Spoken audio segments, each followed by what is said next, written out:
जय श्री कृष्णा। राधे राधे। दोस्तों, आज मैं आपके साथ यहाँ पर कुछ तस्वीरें शेयर कर रही हूँ जो अभी हाल ही में 12 जून को अहमदाबाद में प्लेन हादसा हुआ उसको रिलेट करती है। उस हादसे से जो तस्वीरें सामने आई हैं उसमें हमें 3 कहानियाँ देखने को मिलती है। यानी हादसा तो एक है लेकिन यहाँ कहानियाँ 3 है।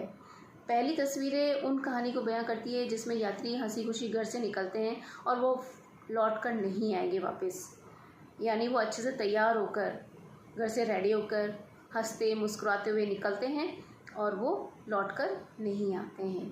और जो लोग उस प्लेन में सवार नहीं थे यानी यात्री नहीं भी थे, फिर भी जहाँ प्लेन क्रैश होता है वहाँ उस हादसे का शिकार हो जाते हैं। उस हॉस्टल में रहने वाले जो स्टूडेंट्स होते हैं, डॉक्टर्स होते हैं और भी आसपास रहने वाले लोग होते हैं। सुनने में आया कि एक 10-15 साल का बच्चा जो था, 15-16 साल का आकाश, वो भी इस हादसे का शिकार हो जाता है।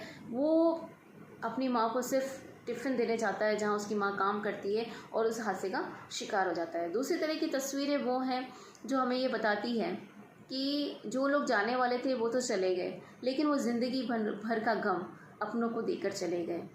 यानी वो तो चले गए लेकिन जो अपने पीछे रह गए हैं, उनके पेरेंट्स हैं, रिश्तेदार हैं, ब्रदर सिस्टर, भाई बहन हैं, उनके लिए ज़िंदगी भर का गम है कि वो अपने अपनों से अब कभी नहीं मिल पाएंगे। और तीसरी तरह की जो तस्वीरें हैं वो चमत्कार को बताती है। यानी आज भी चमत्कार होते हैं, इस चीज़ को विश्वास दिलाती है।